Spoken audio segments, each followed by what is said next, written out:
Australia Canada के साथ एक अलायंस बनाया है और ये एक नई पार्टनरशिप इंट्रोड्यूस कराई है G20 में। ये बेसिकली एक ट्राइलैटरल टेक्नोलॉजी पार्टनरशिप है। डेफिनेटली जिस तरह इंडिया ने ग्रो किया अपने आप को, जिस तरह की उनकी डेवलपमेंट है, कोई भी कंट्री चाहेगी कि वो वहाँ पे जाके बिजनेस करे। अपनी आपकी हिस्ट्री देख लें इंडिया की, तो इंडिया ने अपने आप को बहुत ज्यादा ग्रूम की। भारत चांद पर तो पहुंच गया, सूरज पर तो पहुंच गया, इतनी बड़ी इकोनॉमी दुनिया की, लेकिन खुश ज्यादा पाकिस्तानी रहते हैं।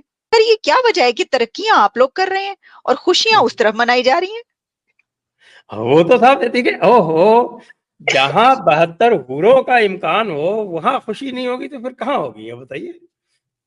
हमारे यहाँ तो ऐसा कुछ है नहीं, वापस आना है, 2 वे टिकट है, जाना है फिर वापस आना है। इनके तरफ से हूरे ही हूरे, जब चारों तरफ जब हूरे दिख रही हो तो बस खुशी ही खुशी रहेगी, सब क्यों नहीं रहेगी। तो वो खुश है। आपको पता है पाकिस्तान में एलीट से ज्यादा खुश तो, अगर केवल एलीट में सर्वे किया जाए तो मैं गारंटी के साथ कह सकता हूं कि Pakistan will be at number 1। आपको याद होगा कि जो इंडिया और कनाडा के जो ताल्लुकात हैं वो बहुत ज़्यादा बुरी तरह जो है वो ख़राब हुए थे। और आपने ये भी देखा कि उस वक्त जस्टिन ट्रूडो की गवर्नमेंट थी और मामलात इतने कंट्रोल से बाहर हो गए कि नरेंद्र मोदी साहब जो हैं वो जस्टिन ट्रूडो के साथ चीज़ें जो हैं वो मैनेज नहीं हो पा रही थी। अब उन्होंने क्या किया है, आप जानते हैं कि इस समय G20 का आगाज चल रहा था और उसके बाद में कि पहले आपने देखा था कि किस तरह से भारत और कनाडा के बीच में जो है रिलेशन खराब हो गए थे और पाकिस्तानियों ने बड़े भर भर के मजे लिए इस चीज के बाद। और अब उसके बाद में अब आप देख रहे हैं कि G20 चल रहा था और उसमें जो है अमेरिका के ट्रम्प साहब जो है गए नहीं वहां पर, तो ऐसे में पाकिस्तानियों को मिला एक चांस। तो उन्हें लगा कि अब जो अमेरिका नहीं गया है तो लाइए अब G20 को जो है थोड़ा सा के जो है परिणाम और इसके जो उद्देश्य है इसको थोड़ा सा डाउन करते हैं, इसका जो मोटिव है, जिस तरह से इसको दुनिया देखना चाहती है, तो हम थोड़ा सा इसमें मिर्च मसाला लगाकर और इसको जो है डाउन टू अर्थ ले जाने की कोशिश करते हैं। और इन्होंने बताया कि जो है अमेरिका ट्रम्प साहब उन्होंने रिजेक्ट कर दिया है, वो तो यहाँ गए नहीं है। मोदी साहब वहाँ पर पहुंच गए हैं और अपना जो है भौकाल बना रहे हैं, मेंटेन कर रहे हैं, पूरी दुनिया को दिखा रहे हैं कि वो भी बड़े लीडर हैं। तो अब ऐसे में इसको जो है थोड़ा डाउन टू अर्थ करें। और फिर उन्होंने बताया अमेरिका रिजेक्ट कर रहा है, नहीं चाह रहा है अमेरिका वहाँ जाना G20 और उनको साउथ अफ्रीकन प्रेसिडेंट से दिक्कत है और तमाम तरीके से उन्होंने जो है उल्टा सीधी बयानबाजी करना शुरू कर दिया G20 को लेकर। और उसके बाद में अब क्योंकि अब कनाडा का भी मामला ये जानते थे, लेकिन अब हुआ यूं है कि कनाडा और भारत और ऑस्ट्रेलिया ने मिलकर जो है AI और पावर सप्लाई और तमाम तरीके से जो है एक प्रोजेक्ट बनाया है और उसके लिए एक ग्रुप बना लिया है और उस पर जो है वो काम करने की बात कर रहे हैं। यानी कि इन 3 देशों ने जो है G20 मीटिंग के दौरान एक नया ग्रुप बना लिया है। अब इसके बाद में जो है पाकिस्तानी बिल्कुल छिन्न भिन्न हो गए हैं। अब उनको लग रहा है कि ये क्या हो गया, कनाडा से भारत की बनती नहीं थी ट्रूडो की सरकार में और ये नए प्रेसिडेंट आए हैं, इन्होंने तो हाथ मिला लिया भारत के साथ। और इन्हीं के मीडिया वालों का कहना था अभी तक कि जो है भारत के पास कोई पार्टनर नहीं है, भारत के पास कोई ऐसा हितैषी नहीं है कि जिसके साथ वो काम कर सके। अमेरिका था तो अमेरिका के साथ भारत के ताल्लुकात कहीं ना कहीं खराब हो गए और उसके बाद में अब और कोई देश इनको भाव नहीं दे रहा है। लेकिन अब ये जब इन्होंने ये खबर देखी तो अब इनके माथे से पसीना आ रहा है, क्योंकि अब इनको लगता है कि वाकई में अभी ऑस्ट्रेलिया कनाडा कैसे कैसे सब देश बड़े बड़े देश भारत के साथ ग्रुप बना रहे हैं और हमें तो कोई पूछता नहीं है, हम तो जहाँ जाते हैं वहाँ तलवे चढ़ते हैं और उसके बावजूद भी हमारा काम नहीं बन पाता है। इनका चाइना था, चाइना जो इनको तमाम तरीके से पनाह दिए हुए था, वो जो है अब वो भी धीरे धीरे पल्ला झाड़ रहा है और भारत की तरफ वो हाथ बढ़ा रहा है। अब ऐसे में इनकी परेशानियां बढ़ रही हैं, लेकिन ये उल्टा अपनी परेशानियों को देखने के बजाय भारत की ओर जो है निगाह लगाकर बैठे रहते हैं और अपनी परेशानियों को छोड़कर भारत के तरक्की पर और भारत की परेशानियों पर डिस्कस करते हुए बैठे रहते हैं। आप एक भी न्यूज उठाकर देख लीजिए, अगर भारत से निकला तो पाकिस्तान में तुरंत उसका जो है एक बहुत बड़ा टैगलाइन बन जाता है, बहुत बड़ा ब्रेकिंग न्यूज बन जाता है। तो जब भी भारत किसी चीज पर डेवलपमेंट करता है और या कोई डेवलपमेंट भारत में होती है तो उसको लेकर पाकिस्तानियों की तकलीफें जो है हम लगातार इस न्यूज के जरिए देखते रहते हैं और देखते हैं कि किस तरह से इनको तकलीफ होती है, किस तरह से इनको जो है तब खुशी मिलती है जब भारत से किसी देश का अनबन हो जाता है और किस तरह से भारत किसी के साथ ग्रुप बनाता है और सारी चीजें करता है तो इनको कितनी बड़ी तकलीफ होती है वो साफ साफ इनके वीडियोस में और इनकी बातों से जो है दिखता है और ये चीजें जो है आपको भी नजर आएंगी। तो चलिए चलते हैं वीडियो की ओर और देखते हैं। हमारा वीडियो पसंद है तो लाइक कर, चैनल को सब्सक्राइब यार ऐसे करोगे इनको how to get back Australia को वापस कैसे लेके आना है, ऑस्ट्रेलिया को और कनाडा को वापस कैसे लेके आना है। तो उन्होंने कहा जी ठीक है एक अलायंस बनाते हैं और अलायंस हेल्प करेगा। अब ये जो G20 की साइडलाइंस पे जोहानिसबर्ग के अंदर ये मुलाकात हुई जिसमें ऑस्ट्रेलिया कनाडा और इंडिया ने न्यू ट्राइलैटरल पार्टनरशिप फोकस किया। कॉइन भी अपना है, हाँ। फिर उनकी टेक्नोलॉजी बड़ी अच्छी है, फिर उनकी अपनी उनकी चीप लेबर है, ठीक है। वो जापान ने एक ट्रेन इंट्रोड्यूस करवाई है इंडिया में, उसका रीजन क्या है? क्योंकि यहाँ पे अनएम्प्लॉयमेंट कम हो जाएगी और सबसे बड़ा बेनिफिट एक चीज मैन्युफैक्चर्ड जितनी भी चीजें है ना वो सारी वो खुद कर रहे हैं। अगर उनको टॉप 20 में वहाँ पे मोदी को बुलाया गया तो वो भाई डिजर्व करते हैं, ठीक है। हम ऑब्वियसली जहाँ तक इंडिया की बात है, बात इकोनॉमी की नहीं है, आप जो मर्जी फील्ड उठा लें, हर फील्ड के अंदर वो इस टाइम टोटली छाए हुए हैं, ओवरटेक किया है भाई उन्होंने हर मामले के अंदर। ऊपर से उनकी करेंसी की वैल्यू बड़ी अच्छी है। हमारे अगर पाकिस्तान की निस्बत देखा जाए तो हमारे अगर 1 रुपया है तो वहाँ के 4 रुपए हैं। अपनी कंट्री से मोहब्बत है, वो अपनी कंट्री के लिए इतना कुछ कर रहा है, चाहे वो आप देख लें कोई भी चीज है। साउथ अफ्रीका का G20 का समिट बहुत इम्पोर्टेंट 2 दिन का summit, prime minister Narendra Modi भी वहाँ पे पहुँचे, प्रेसिडेंट मैक्रॉन भी और इटली की प्राइम मिनिस्टर मेलोनी भी, और भी दुनिया के लीडर, G20 के लीडर।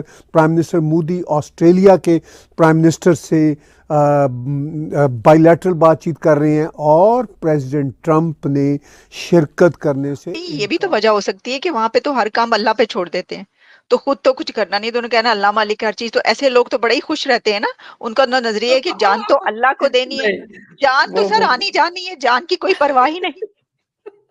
हाँ, वैसे भी जिंदगी मौत के बाद शुरू होनी है। जिंदगी मौत के बाद शुरू होनी है। यही तो है, ये तो इम्तिहान है, ये जिंदगी थोड़ी है। जिंदगी जिसमें ऑस्ट्रेलिया के प्राइम मिनिस्टर अल्बनीज, कनाडा के जो प्राइम मिनिस्टर मार्क कार्नी, इन्होंने एक Australia Canada India technology and innovation partnership को अनाउंस किया। Emerging technologies, diversification, supply chain, clean energy, artificial intelligence, इन सारी एरियाज के अंदर। और उन्होंने कहा जी कि हमें कैसे अपने एम्बिशंस और इन चीज़ों को फुलफिल करना है। और उन्होंने, अच्छा अब इंडिया का क्या है कि इंडिया के ऑस्ट्रेलिया के साथ 2+2 रहा है, ठीक है। इंडिया का अमेरिका के साथ भी 2+2 है, लेकिन वो हो नहीं रहा। जब से एटलीस्ट ये गवर्नमेंट आई है, देयर इज नो 2+2, पूरा साल गुजर गया, ठीक है।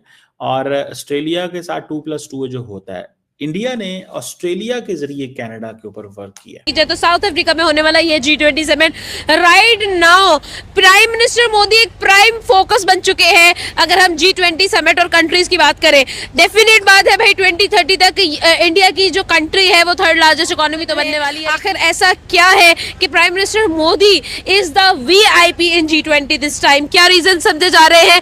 ऑल्सो बिजनेस की बहुत ज्यादा बात की जा रही है, साउथ अफ्रीका की तरफ से बहुत ज्यादा जो है वो सपोर्ट नजर आ रही है टुवर्ड्स प्राइम मिनिस्टर मोदी। और साउथ अफ्रीका का G20 के अंदर अफ्रीकन यूनियन का ऐड होना डेफिनेटली समथिंग जो कि प्राइम मिनिस्टर मोदी काफी टाइम से चाह भी रहे थे। ये साहब सोशल सपोर्ट का मतलब ये हुआ कि अगर मैं जिहाद करने जाऊंगा तो साथ में लोग आएंगे कि नहीं आएंगे। इंडिया में आप पूछेंगे तो सब कहेंगे no, we are not going to support violence. Pakistan में सब कहेंगे अरे बिल्कुल साहब, जिहाद से ही तो जिंदगी है। तो नंबर 2 है सोशल सपोर्ट। इसमें Pakistan must be scoring very high. सरतन से जुदा सर, सरतन से जुदा, बिल्कुल। जहां सरतन से जुदा हुआ, पता चला पूरा का पूरा शहर इकट्ठा हो गया। तो इसलिए इसमें तो Pakistan must be scoring very high. अभी ये जो 4 साल है कंसेक्टिव, ये जो ग्लोबल साउथ के देशों के पास हुआ, ब्राज़ील के पास, फिर इनके पास रहा G20 साउथ अफ्रीका, भारत के पास रहा, उससे पहले इंडोनेशिया के पास था। तो 4 साल तो ग्लोबल साउथ के देशों के पास रहा। अब फिर वो दुनिया के यानी सबसे बड़े देश G1 देश के पास G20 की प्रेसिडेंसी आ जाएगी। वो मिस कैरोलिन ने कल ही कहा था कि प्रेसिडेंट ट्रंप किसी सूरत शिरकत नहीं कर रहे G20 में, क्योंकि साउथ अफ्रीका के प्रेसिडेंट की language towards president Trump towards America अच्छी नहीं है। ये बात कैरोलिन ने कह तो दी और प्रेसिडेंट ट्रंप जा भी नहीं रहे। लेकिन मैं आपको दावे से कहता हूँ, जिस तरह आज ममदानी और प्रेसिडेंट ट्रंप गले मिल रहे हैं, कल कलां को कोई भी ओकेजन आया जिसमें प्रेसिडेंट ट्रंप और साउथ अफ्रीका के प्रेसिडेंट आमने सामने हुए, तो फिर ये आपस में हैंडशेक भी करेंगे और एक दूसरे की तारीफें भी करेंगे। यही राजनीति है। और अमेरिका को बाईपास किया, अमेरिका इज आउट। और वो समझते हैं कि ठीक है, हम बड़ी गेम ना करें, अमेरिका में नहीं भी सपोर्ट देता तो ठीक है, हम इनके साथ मिलके काम कर लेंगे। That's what Indians are doing. That's what Indians are doing, and that's what Indians are working on that.